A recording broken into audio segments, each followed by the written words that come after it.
नमस्कार दोस्तों, आप सभी का स्वागत है हमारे चैनल स्टडी रियल टाइम पर। आज की इस वीडियो में हम पढ़ेंगे ज्वालामुखी यानी कि वॉल्केनो के बारे में, जो कि एक महत्वपूर्ण टॉपिक है। तो आज हम पढ़ेंगे ज्वालामुखी किसे कहते हैं, सिंडर किसे कहते हैं, मैग्मा और लावा में अंतर, ज्वालामुखी के प्रकार। तो आइए वीडियो शुरू करते हैं। तो हमारा पहला टॉपिक है ज्वालामुखी। ज्वालामुखी भूपटल पर वह प्राकृतिक छेद या दरार है जिससे होकर पृथ्वी का पिघला पदार्थ, लावा, राख, भाप तथा अन्य गैसें बाहर निकलती हैं। मतलब कि ये जो ज्वालामुखी है, भूपटल यानी धरातल पर वह प्राकृतिक छेद या दरार है जिससे होकर पृथ्वी का पिघला पदार्थ, लावा, राख, भाप तथा अन्य गैसें बाहर निकलती हैं। इसे ही हम ज्वालामुखी कहते हैं। जैसा कि आप इमेज में देख रहे हैं कि यह एक ज्वालामुखी है। इससे लावा और राख, भाप तथा अन्य गैसें बाहर निकल रही हैं।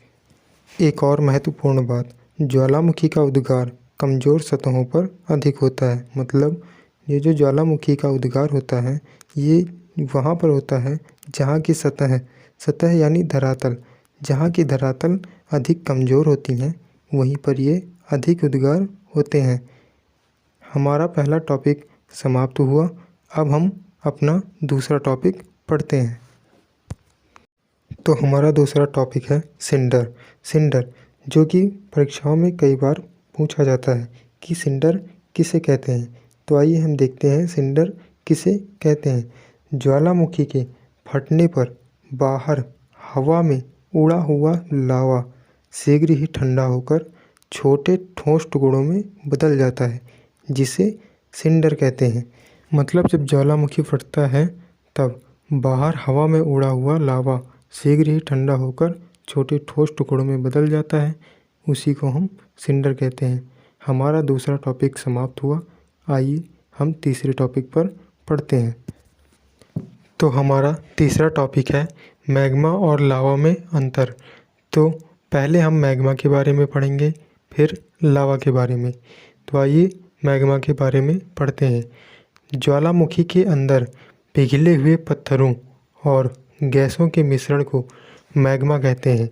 मतलब जो ज्वालामुखी के अंदर जब तक ये पिघले पत्थर और अन्य गैसें का मिश्रण जो होता है, वह ज्वालामुखी के अंदर जब तक होता है तब तक वह मैग्मा कहलाता है। जैसा कि आप इमेज में देख रहे हैं कि मैग्मा अभी बाहर न निकलकर वह ज्वालामुखी के अंदर ही है। मतलब जब तक ये मैग्मा ज्वालामुखी के अंदर है तब तक ये मैग्मा कहलाएगा। अगला पॉइंट है, ये भूपटल के नीचे होता है। मतलब जो मैग्मा होता है ये भूपटल यानी कि धरातल के नीचे होता है। अगला पॉइंट, ये तरल अवस्था में होता है। मतलब जो मैग्मा होता है वह धरातल के नीचे तरल अवस्था में होता है। ये अब हमने मैग्मा के बारे में पढ़ लिया। अब आगे हम लावा के बारे में पढ़ेंगे। तो आइए अब हम लावा के बारे में पढ़ते हैं। पहला पॉइंट है, जब मैग्मा भूगर्भ से बाहर निकलकर धरातल पर आता है तो इसे लावा कहा जाता है। मतलब कि ये जो मैग्मा है ये भूगर्भ यानी कि पृथ्वी के आंतरिक भाग से जब बाहर निकलकर धरातल पर आ जाता है तो इसे हम लावा कहते हैं। जैसा कि आप इमेज में देख रहे हैं कि मैग्मा भूगर्भ यानी पृथ्वी के आंतरिक भाग से बाहर निकलकर धरातल पर आ चुका है, तो हम इसी को लावा कह देते हैं। दूसरा पॉइंट, ये भूपटल के ऊपर होता है। मतलब ये जो लावा है ये भूपटल मतलब धरातल के ऊपर होता है। तीसरा पॉइंट है, ये गाढ़ा या चिपचिपा होता है। मतलब कि जो लावा होता है ये गाढ़ा या चिपचिपा होता है। हमारा तीसरा टॉपिक समाप्त हुआ। आइए चौथा टॉपिक पढ़ते हैं। हमारा चौथा टॉपिक है ज्वालामुखी के प्रकार। ज्वालामुखी 3 प्रकार के होते हैं। पहला है सक्रिय ज्वालामुखी, दूसरा है प्रसुप्त ज्वालामुखी, तीसरा है शांत ज्वालामुखी।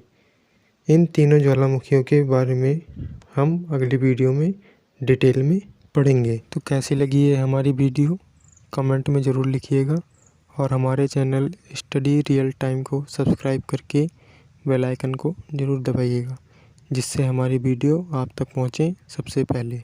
आज की वीडियो में इतना ही। धन्यवाद।